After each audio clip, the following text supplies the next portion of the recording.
جی تو اب ہم شروع کرنے لگے ہیں آج کی کہانی کو. اس کے بڑی یہاں پر بیٹی میری پیدا ہوئی اور تھوڑی بڑی ہوئی تو میں نے اس بارے میں کافی سیریس ہو کے سوچا کہ ایسی کیا طریقہ ہے کہ کچھ اردو کو یہاں اس کو سکھانے کا موقع مجھے آسانی ہو. یہاں پر آن لائن بہت زیادہ مجھے نہیں ملا اور اسی لیے پھر مجھے خیال آیا کہ کیوں نہ کسی اور کو دیکھنے کے بجائے خود ہی کچھ شروع کیا جائے. قرۃ العین گزشتہ 15 برس سے امریکہ میں مقیم ہیں. وہ گردوں کے امراض کی ماہر ہیں اور ان کے شوہر بھی ڈاکٹر ہیں. اردو زبان سے محبت انہیں اپنی ماں کی جانب سے ورثے میں ملی ہے، جو پاکستان کے کالج میں شعبہ اردو کی سربراہ کے طور پر کام کر چکی ہیں. جب بچوں کو اردو سکھانے کا خیال آیا تو ڈاکٹر قرۃ العین نے اردو کوو کے نام سے ایک ویب سائٹ کا آغاز کیا. اس ویب سائٹ پر وہ اردو اور انگلش میں بلاگ لکھنے کے ساتھ ساتھ اردو ٹائپنگ بھی سکھاتی ہیں اور والدین اور بچوں کے لیے دیگر کئی سرگرمیاں بھی یہاں موجود ہیں. جو انگلش میں بہت سے آتھرز اس میں لکھ رہے ہوتے ہیں، ان موضوعات کے بارے میں جب اردو میں سوچنا شروع کیا، اردو میں لکھنا شروع کیا تو آہستہ آہستہ اردو پن جو میری پوڈ کاسٹ تھی وہ اس کا خیال وجود میں آیا. اس کے ساتھ ساتھ ڈاکٹر قرۃ العین نے اپنی 7 سالہ بیٹی کے ساتھ مل کر اردو سٹوری ٹائم کے نام سے والدین کے لیے ایک گروپ بھی تشکیل دیا ہے، جہاں ہر اتوار کو اردو کہانی سنائی جاتی ہے. کتنی ٹانگیں آپ کی؟ 2.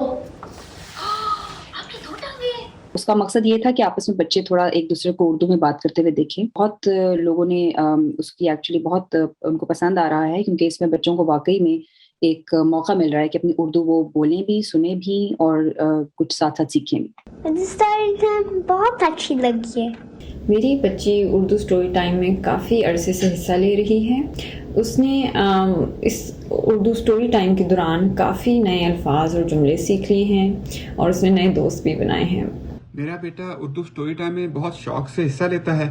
اس کو مرغی بیگم سے کہانیاں سننا بہت پسند ہے اور ساتھ ساتھ جب ورک بک کا وقت آتا ہے تو وہ بہت دلچسپی سے اردو کے حروف ٹریس کرتا ہے. اس سب کے ساتھ ساتھ ڈاکٹر قرۃ العین کی سب سے زیادہ کوشش اردو کی ایک ایسی کتاب ترتیب دینے کی تھی جو قاعدے اور کہانی کا مجموعہ ہو اور جو بچوں کو اردو حروف تہجی سکھانے میں بھی مدد کرے اور جس میں ان کی دلچسپی کا کچھ سامان بھی ہو. اور یوں الف بے پے کی کہانی شروع ہوئی. کتاب جو تھی وہ کہانی سے شروع ہوئی، پھر تصویریں بنی، پھر چھپی. تو اس کو چھاپنے کا جو عمل تھا پورا، اس میں نے بہت کچھ سیکھا اور میں چاہوں گی کہ اور لوگ بھی اس بارے میں ذرا سیریسلی سوچیں کہ اردو میں کتابوں کی ابھی بھی ضرورت ہے جو کہ بچوں کو ان کے تہذیب سے ذرا قریب کرے.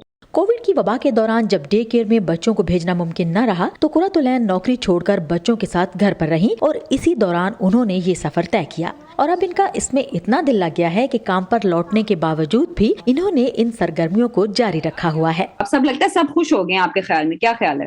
الف بے پے کی کہانی اب ایمیزون، کتابوں کے مشہور سٹور بارنز اینڈ نوبل اور ٹارگٹ پر ان سبھی والدین کے لیے دستیاب ہے جو اپنے بچوں کو ان کی مادری زبان سے جوڑے رکھنا چاہتے ہیں. ڈاکٹر قرۃ العین کہتی ہیں کہ یہ سفر آسان نہیں تھا، لیکن انہوں نے ہمت نہیں ہاری، جس کا ثمر آج ان کے سامنے ہے. سعدیہ زبران جھا، وائس آف امریکہ، واشنگٹن.